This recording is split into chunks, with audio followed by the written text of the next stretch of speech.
Ok, nên sơ đây một là cái sau video này cứ nhung căng trai lại tích để tôi chúng mình sai phần đấy nào nè nhưng khi ta bây giờ đấy cứ viral khăn mình đến từ ta một đại sử dụng TikTok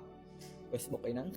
hay nhưng khi tha trên sĩ bỏ dưới cổ mình ca chọc vào đồng khăn đá là forex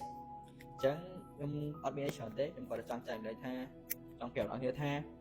một là kia châu được không phải đi trong đằng trong lưới tại này nó kia cua tài chim sắc xa từ lư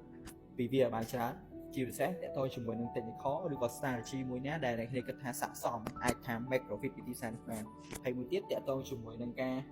គ្រប់គ្រងលត់ផ្សាយគេហៅថា risk management តើ balance របស់យើងប៉ុណ្ណាគួរចូលលត់ផ្សាយប៉ុណ្ណាហើយមួយទៀតដែលសំខាន់បំផុតនោះគឺ emotion អ្នកនរគ្នាថាពេលដែលអ្នកគ្នា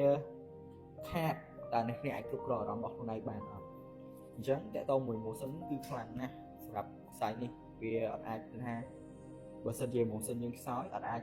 ទៅលោកក្នុងវិស័យនេះបានទេព្រោះវាត្រូវការផ្លូវអារម្មណ៍របស់យើងខ្លាំងប៉ះពាល់ខ្លាំងអ្នក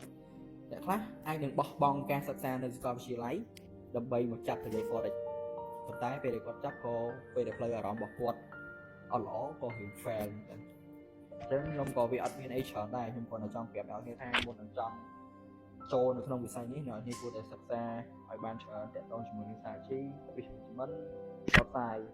ខ្ញុំមានច្រើនទេខ្ញុំមានតែប៉ុណ្ណឹងអរគុណអ្នកនរគ្នាដែលបានតាមដានវីដេអូនេះ